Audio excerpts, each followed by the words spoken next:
Hello दोस्तों, चलिए आज हम लोग झारखंड शैक्षणिक अनुसंधान एवं प्रशिक्षण परिषद रांची झारखंड प्रथम सावधिक परीक्षा 2021-22 मॉडल प्रश्न पत्र 4 को सॉल्व करेंगे। ठीक है, ये सेट कितना नंबर का है? 4 नंबर का सेट है। इससे पहले हम लोगों ने 3 सेट कंप्लीट सॉल्व कर लिया था। ठीक है, अगर आपने अभी तक वो वीडियो को नहीं देखा है तो प्लीज़ आप उस वीडियो को देख लीजिए, उसमें बहुत इंपॉर्टेंट क्वेश्चन है। ठीक है, चलिए तो ये सेट 4 को हम लोग आज सॉल्व करेंगे। ये क्लास 10 का जो है ये सब्जेक्ट क्या है? साइंस है, ये विज्ञान है और समय पे आपको पता होगा कि 1.5 घंटा दिया जाएगा, 1 घंटा 30 मिनट और पूर्णांक 40 का होगा। ठीक है, चलिए तो हम लोग सॉल्व करते हैं। अगर आप मेरे चैनल पर पहली बार आए हैं तो प्लीज़ चैनल को सब्सक्राइब करिएगा। ठीक है, इसी तरह का वीडियो अपलोड करते रहते हैं जो आपका एग्जाम के लिए बहुत हेल्प होगा। देखिए कुछ इंट्रोडक्शन है यहाँ। सभी प्रश्न के उत्तर अनिवार्य, कुल प्रश्न 40 हैं, है ना। प्रत्येक प्रश्न के लिए 1 अंक निर्धारित है। प्रत्येक प्रश्न के 4 विकल्प दिए गए हैं, सही विकल्प का चयन करना है, गलत उत्तर के लिए कोई अंक नहीं काटा जाएगा। ठीक है, चलिए तो हम लोग अब शुरू करते हैं क्वेश्चन नंबर 1 से।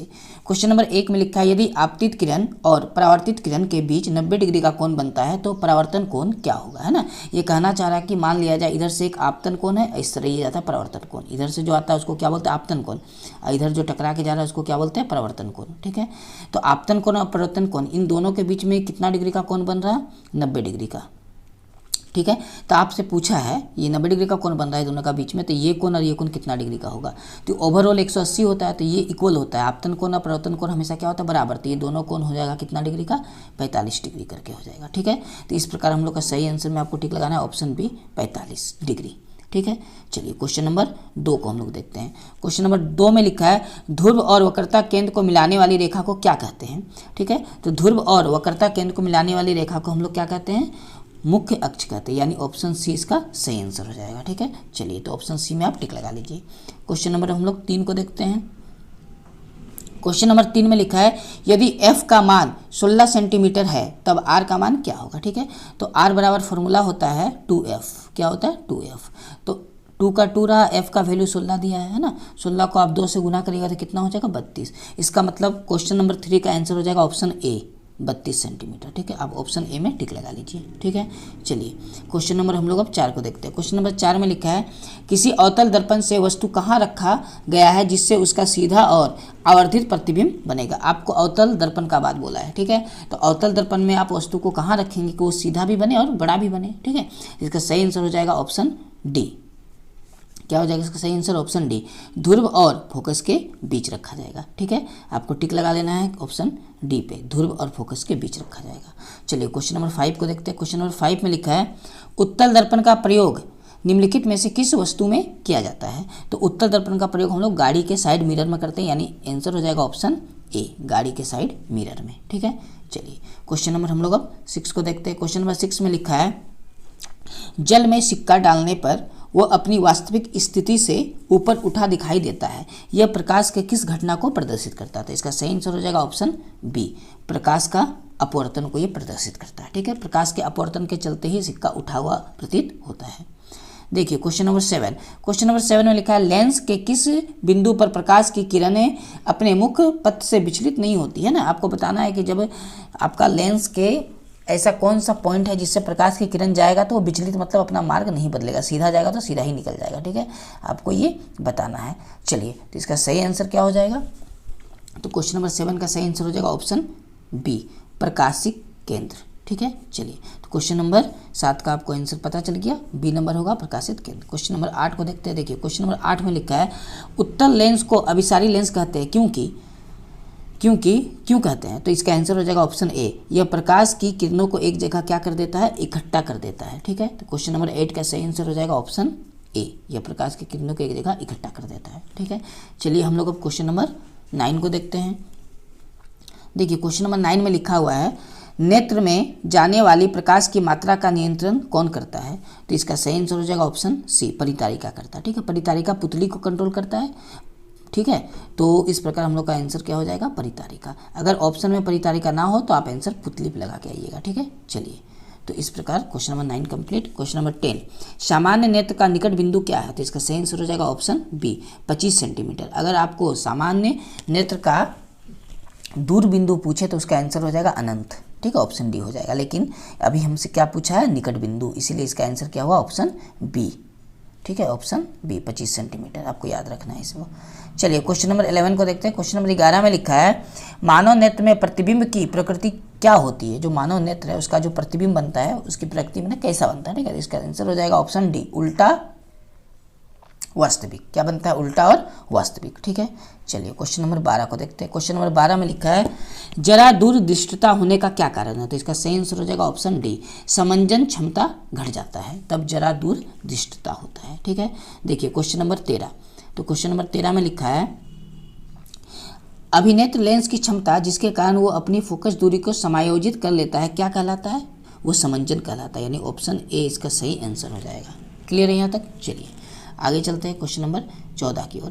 क्वेश्चन नंबर 14 में लिखा हुआ है निम्नलिखित में कौन सी रासायनिक अभिक्रिया संतुलित है, ठीक है। आपको यहाँ कुछ समीकरण दिया हुआ है, उसमें आपको बताना संतुलित कौन है। तो देखिए ऑप्शन नंबर सी में, ठीक है, ऑप्शन नंबर सी में यहाँ Fe कितना है 3, इधर भी देखिए Fe3 हो गया, ठीक है। यहाँ पर H कितना है, यहाँ पर HO जो 2 है इसका मतलब H2O है, ये 4 है, यानी H यहाँ 4 दूनी 8 है, तो यहाँ भी 8 है, 4 दूनी 8, ठीक है। और O कितना है 4, तो यहाँ भी O कितना है 4। इसका मतलब हम लोग का सही आंसर क्या हो जाएगा, ऑप्शन सी, ये एकदम संतुलित है। ये क्या एकदम संतुलित है, ठीक है।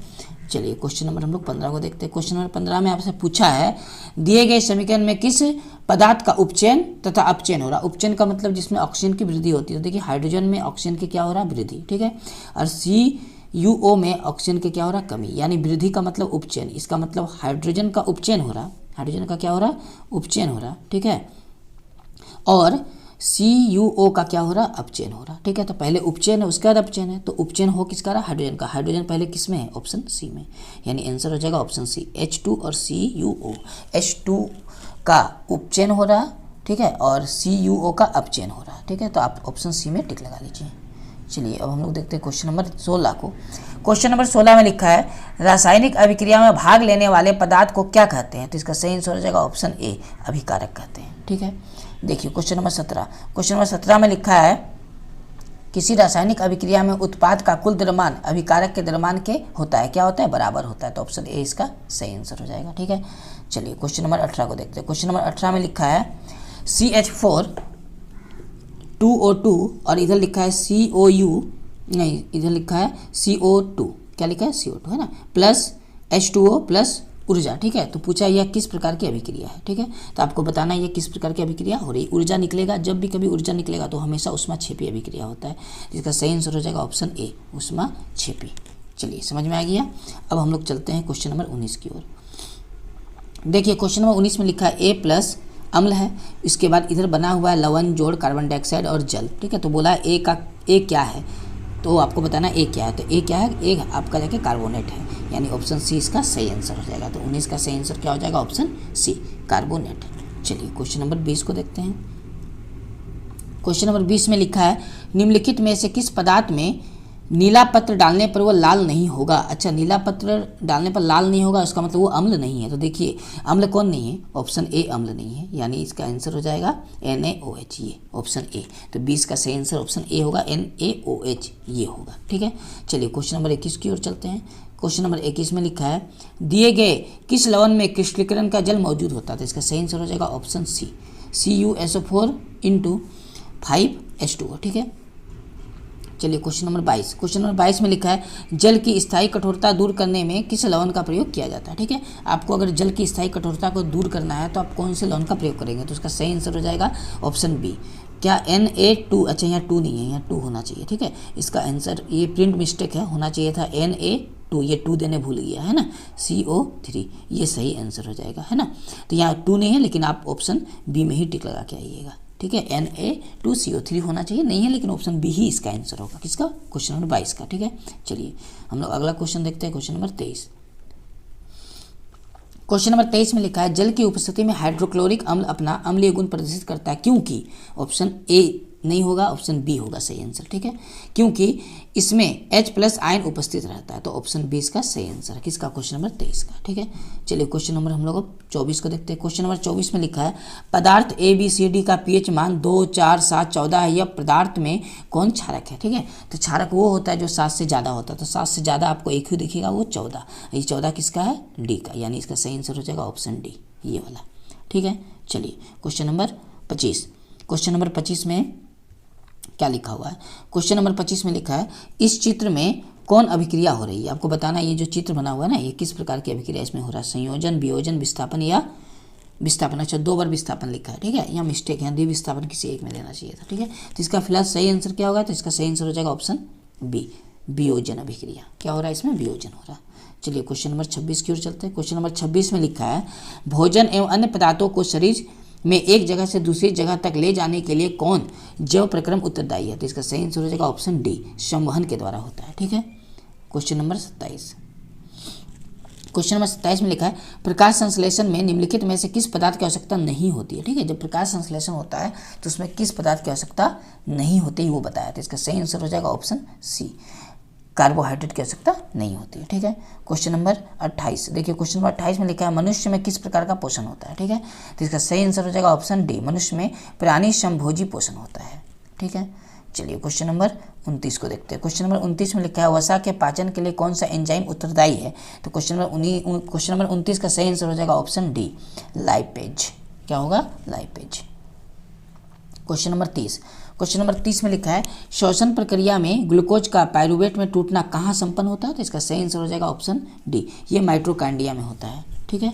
Question number 31। क्वेश्चन नंबर 31 में लिखा है पौधों में पत्तियों द्वारा बने हुए भोजन का संवहन किसके द्वारा होता है? तो इसका सही आंसर हो जाएगा ऑप्शन बी, फ्लोएम के द्वारा होता है। किसके द्वारा? फ्लोएम के द्वारा, ठीक है। चलिए क्वेश्चन नंबर 32 की ओर चलते हैं। क्वेश्चन नंबर 32 में लिखा है किसी जीव को अपना अस्तित्व बनाए रखने के लिए कौन प्रक्रिया आवश्यक है? तो इसका सही आंसर हो जाएगा जनन, यानी ऑप्शन सी, जनन करना आवश्यक है। क्वेश्चन नंबर 33 देखिए, क्वेश्चन नंबर 33 में लिखा हुआ है दिए गए चित्र किस प्रकार के जनन को दर्शाता है? ये आपको कुछ चित्र दिया है, ये आपसे पूछा किस प्रकार का जनन है। देखिए पत्तों में जब इस तरह का जड़ वाला पत्ता निकल जाता है तो इसको हम लोग बोलते हैं कायिक प्रवर्धन, यानी ऑप्शन बी इसका सही आंसर हो जाएगा, कायिक प्रवर्धन, ठीक है। चलिए क्वेश्चन नंबर 34 की ओर चलते हैं। और क्वेश्चन नंबर देखिए 34 में लिखा है बीज में भ्रूण होता है जो उपयुक्त परिस्थितियों में नवोद्भिद में विकसित हो जाता है, इस प्रक्रम को क्या कहते हैं? तो इस प्रक्रम को अंकुरन कहते हैं। ऑप्शन सी इसका क्या हो जाएगा? सही आंसर हो जाएगा ऑप्शन सी, ठीक है। चलिए क्वेश्चन नंबर 35 को देखते हैं। क्वेश्चन नंबर 35 में लिखा है गर्भाशय के किस भाग में निषेचन होता है? तो इसका सही आंसर हो जाएगा ऑप्शन बी, डिंब वाहिनी में निषेचन होता है, ठीक है। चलिए क्वेश्चन नंबर हम लोग 36 को देखते हैं। क्वेश्चन नंबर 36 में लिखा है जल विद्युत संयंत्र के लिए निम्नलिखित में से कौन कथन सत्य है? ठीक है, जल विद्युत संयंत्र में कौन सा कथन सत्य है? तो इसका सही आंसर हो जाएगा ऑप्शन सी, यह नहीं, इस संयंत्र के निर्माण से पारिस्थितिकी तंत्र नष्ट हो जाता है, ठीक है। तो आप ऑप्शन सी इसका सही आंसर कर लीजिए 36 नंबर का। क्वेश्चन नंबर 37 का देखिए, क्वेश्चन नंबर 37 में लिखा है सौर सेल के उपयोग में क्या सीमाएं हैं? ठीक है, सौर सेल का उपयोग में क्या सीमाएं, मैंने कमियां क्या है सौर सेल में? तो सौर सेल जो है ना वो बहुत महंगा होता है, तो इसका सही आंसर हो जाएगा ऑप्शन डी, ये अत्यधिक महंगा है, ठीक है। देखिए 38 नंबर क्वेश्चन, क्वेश्चन नंबर 38 में लिखा है नाभिकीय ऊर्जा के उपयोग की क्या सीमा है? आपका जो नाभिकीय ऊर्जा है उसका क्या कमियां क्या है उसमें, ठीक है, आपको ये बताना है। तो देखिए नाभिकीय ऊर्जा के बाद जो अपशिष्ट पदार्थ बच जाता है उसका भंडारण में एक समस्या, यानी ऑप्शन डी इसका सही आंसर हो जाएगा, नाभिकीय अपशिष्ट का भंडारण में समस्या उत्पन्न होता है, ठीक है। तो ऑप्शन डी इसका सही आंसर हो जाएगा। चलिए क्वेश्चन नंबर हम लोग अब 39 को देखते हैं। क्वेश्चन नंबर 39 में लिखा है निम्नलिखित में से कौन ऊर्जा स्रोत का उपयोग करना पर्यावरण के लिए सबसे अधिक अच्छा है? तो सीएनजी का उपयोग करना सबसे अच्छा है, ऑप्शन सी इसका सही आंसर हो जाएगा, ठीक है। चलिए क्वेश्चन नंबर हम लोग 40 देखते हैं, जो आखिरी क्वेश्चन है, निम्नलिखित में किस विद्युत संयंत्र में जीवाश्म ईंधन का प्रयोग होता है? तो इसका सही आंसर हो जाएगा ऑप्शन ए, तापीय विद्युत संयंत्र में जीवाश्म ईंधन का प्रयोग किया जाता है, ठीक है। तो हम लोग का इस प्रकार जो सेट 4 था ये भी पूरा क्या हो चुका है, कंप्लीट हो चुका है। हम लोग अब सेट 5 को सॉल्व करेंगे। बस हम लोग का पूरा साइंस का जितना भी सेट है 5 सेट है जो जेक बोर्ड की तरफ से जारी किया गया है। आपका फर्स्ट टर्म एग्जाम जो दिसंबर में होने वाला है तो हम लोग का पूरा कंप्लीट हो जाएगा। आप अच्छा से इसको प्रैक्टिस जरूर करके जाइएगा, लगभग इसी से क्वेश्चन सारा आने वाला है, ठीक है। इसके अलावा हमने जो वीडियो डाला है ऑब्जेक्टिव का चैप्टर बाय चैप्टर, आप उसे एक बार जरूर देख के जाइएगा, ठीक है, आपका बहुत काम आएगा वो, ठीक है। चलिए अगर आप मेरे चैनल पर नए हैं तो प्लीज़ चैनल को सब्सक्राइब करिएगा, लाइक करिएगा, शेयर करिएगा। मिलते हैं अगले वीडियो में, तब तक आपका बहुत बहुत धन्यवाद।